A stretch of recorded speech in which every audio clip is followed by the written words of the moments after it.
කුඩාපදු ගුණාකාරය සොයන්න තියෙන්නේ. එතකොට කුඩාපදු ගුණාකාරන ප්‍රශ්නයක් ඔළුවට දෙනවා. ඉතින් මේකත් අපිට අර දෙදරම ලකුණු අරන් යන්න පුළුවන් ගැතිය ප්‍රශ්නයක්.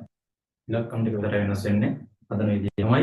එතකොට කුඩාපදු ගුණාකාරය වෙන්න පුළුවන් අපිට ආකාර තුනකට දෙන්න පුළුවන්. සංඛ්‍යා කීපයක කුඩාපදු ගුණාකාරය සෙවීම, විදිය පදවල කුඩාපදු ගුණාකාරය සෙවීම, විදිය ප්‍රකාශනවල කුඩාපදු ගුණාකාරය සෙවීම. සංඛ්‍යාවල කුඩාපදු ගුණාකාරය වෙන එක ටිකක් සරලයි. ඒ නිසා ඒක ඔරල් එක්සෑම් එකට වගේ නම් ඇවිල්ලා ඉන්න එක නැහැ. ගොඩක් ලාවට දෙන්නේ මේ වීජීය පද සහ වීජීය ප්‍රකාශනවල ගොඩාක් ගුණාකාර වෙන්න තමයි. දැන් මේ අවුරුද්දේ 3ix 6xy 7x වර්ග y කියන ටිකේ තමයි කුඩාපදු ගුණාකාරය වෙන්න දෙන්නේ. එතකොට මේ තියෙන වීජීය පද දැන් වීජීය පද සහ ප්‍රකාශන වෙනස දන්නවා නේද? වීජීය ප්‍රකාශන කියන්නේ ගුණිත සහ බෙදීම් වලින් පමණක් සම්බන්ධලා තියෙනවා. 2x කියන්නේ වීජීය පදයක්. 5x කියන්නේ වීජීය පදයක්. දෙක බෙදීම x බෙදීම 5 ඒ ඔක්කොම වීජීය පද. x දාන දෙක අන්න වීජීය ප්‍රකාශනයක්. එකතු කිරීමකින් අඩු කිරීමකින් සම්බන්ධ වෙනවා. මෙයා වීජීය ප්‍රකාශන වෙනවා. x වර්ග ධන 5x ධන 12 අන්න ත්‍රිපද වර්ගයේ ප්‍රකාශන. උතර තියෙන වීජීය පද. බොහෝ විට දෙන්නේ වීජීය පද. ඉතින් ඊටම ලේසි අනිවාර්යෙන් එන ප්‍රශ්න රටාවක් මේක ලකුණු බෙදලා ගන්න යන්න.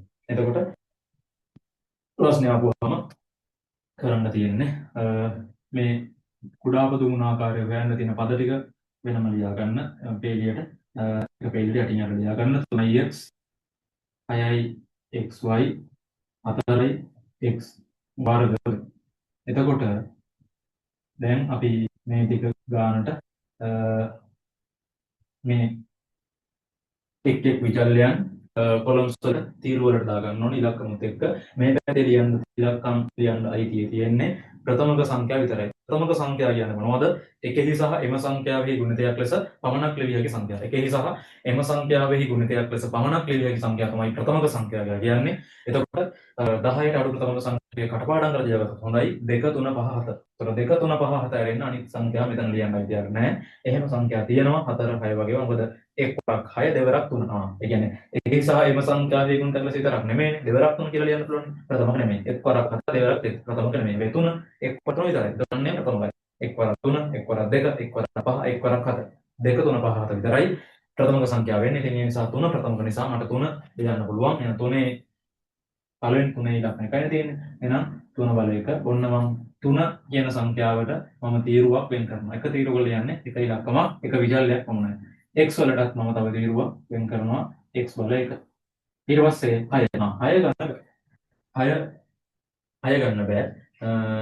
6 මෙතන ලියන්න අයිතියක් නැහැ. මොකද ඒක ප්‍රථමක සංඛ්‍යාවක් නෙමෙයි. එතකොට අපි කරන්නේ ඒක ප්‍රථමක සංඛ්‍යාව වලින් බෙදාගෙන යනවා. ඉස්සෙල්ලාම පළවෙනි ප්‍රථම සංඛ්‍යාව දෙකෙන් බෙදනවා 3යි. දැන් දෙකෙන් ආයෙ දෙන්නේ නැහැ දෙකෙන්. එහෙනම් ඊළඟ ප්‍රථම සංඛ්‍යාව 3ෙන් බෙදන්න බලන්න පුළුවන්.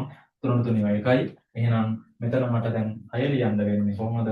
2 බල 1 3 බල 1 කියලා. එතකොට දෙක ඉලක්කමට තව තීරුවක් තවම නැහැ. ඒ නිසා මම තීරුව අලුතෙන් දාගන්නවා. 2 බල 1 කියලා දෙකේ තීරුවට 3 බල 1 x බල 1 ඒක මේකේ ලියයි y වලට තීරුවක් නැති නිසා මෙතන මම y වලට අලුතෙන් තීරුවක් වෙන් කරනවා. ඊටසේ 4 කියන්නේ ප්‍රථම සංඛ්‍යාවක් නෙමෙයි. 4 එහෙනම් ප්‍රථමක සංඛ්‍යාව වලින් බෙදනවා. ඉස්සෙල්ලාම දෙකෙන් 4 2 2යි. නැවත දෙකෙන් බෙදන්න පුළුවන්. 2 2 1යි. එහෙනම් දෙකේ ඉලක්කම් දෙකක් තියෙනවා. මෙතන අන්තිමට එකේ ඉලක්කම වෙනකම් බෙදන්න ඕනේ. එතකොට 2 බල 2. එහෙනම් මෙතන 4 ලියන්න පුළුවන්. මෙන්න 2 බල තීරුවේ 2 බල 2 කියලා ලියනවා. x බල 2 y බල 1. දැන් මොකද කරන්නේ? දැන් කුඩාපදු ගුණාකාරය ගන්න නම් මම මේ හැම තීරුවෙම විශාලම බලය සිලෙක්ට් කරනවා. විශාලම බලය. එහෙනම් 3 බල 1 මෙතනින් ගන්නවා. 3 බල 1 ගන්නවා. මෙතනින් ගන්නවා x බල 2. මෙතනින් ගන්නවා 2 බල 2. මෙතනින් ගන්නවා y බල 1. හැම තීරුවෙම විශාලම බලය. එහෙනම් දැන් මට කුඩාපදු ගුණාකාරය කියන්න පුළුවන්. කුඩාපදු ගුණාකාරය මම දැන් ලියනම් ඉස්සරහම කුඩාම ඉලක්කම් පටන් ඉලක්කම් ටික ඉස්සරහට ගන්නවා. ඒකේ පොඩි ඉලක්කම් ඉස්සරහට ගන්නවා. 2 බල 2 ගුණ කිරීම 3 බල 1 ඊට පස්සේ x බල 2 වැඩි කිරීම y බල 1 දෙවරක් 2 4යි 4 වරක් 3 12යි 12යි x වර්ග y මේක තමයි අන්තිම උත්තරය. ඒක අන්තිම උත්තරය වෙන්නන්න බෑ. විශේෂ කරලා වෙනවා. ඉරිදයක් ගන්නවද කරන්නවා ඒ විදිහට මේ පිළිවෙල වැඩි කරන්න.